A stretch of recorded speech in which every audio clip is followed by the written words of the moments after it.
Prove our worth every single day.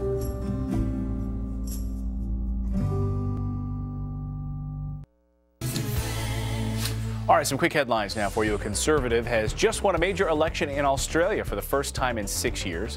Prime Minister-elect Tony Abbott's Conservative coalition won a crushing victory over the Labor Party.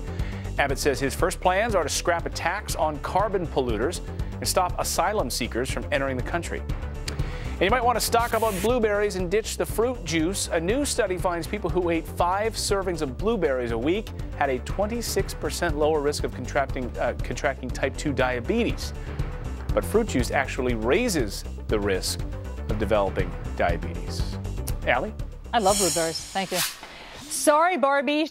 Toy stores in the UK will no longer be separating the girls section from the boys section. It's all thanks to pressure from a group claiming gender stereotypes are harmful to a child's development. Here to debate this is Sabrina Schaeffer from the Independent Women's Forum and Rebecca Hains, a blogger and associate professor of media studies at Salem State University. Ladies, thanks for being here. Thanks for having us. Thank you. Okay, Sabrina, I know that you are against the idea that these toys will now be commingled. There won't be any segregation of the aisles anymore. But why, Sabrina, why pigeonhole little boys and little girls into certain stereotypes? Why not just let them choose whatever toy they want off the store shelves? Well, I think little boys and little girls will choose what they want to play with. But the bottom line is I don't think companies like Hasbro, for instance, are trying to stem the tide of gender equality. They just recognize from a lot of market research that Transformers sell better with boys and Easy Bake Ovens tend to sell better with girls. And there's nothing wrong with sort of recognizing that boys and girls are different, that we have different interests and preferences and aptitudes. Doesn't mean that we can't go on to do anything that, girls can't go on to do anything that little boys can go on to do. It's just that, they like to play differently, and that's okay. And Rebecca, why not let children just gravitate to whatever toys they choose?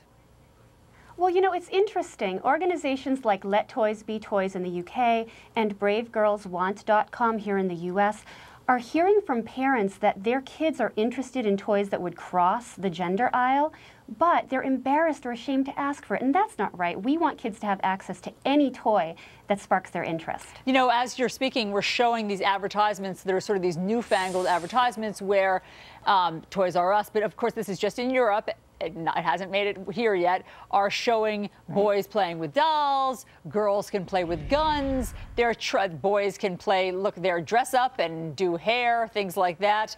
Sabrina, does that make you uncomfortable? It doesn't make me uncomfortable, but look, you can give a boy a doll, doesn't mean he's going to play with it. I have 2 daughters and a son. I recognize that my girls are not as interested in basketball as my son is. He's not as interested in princesses as my daughter is.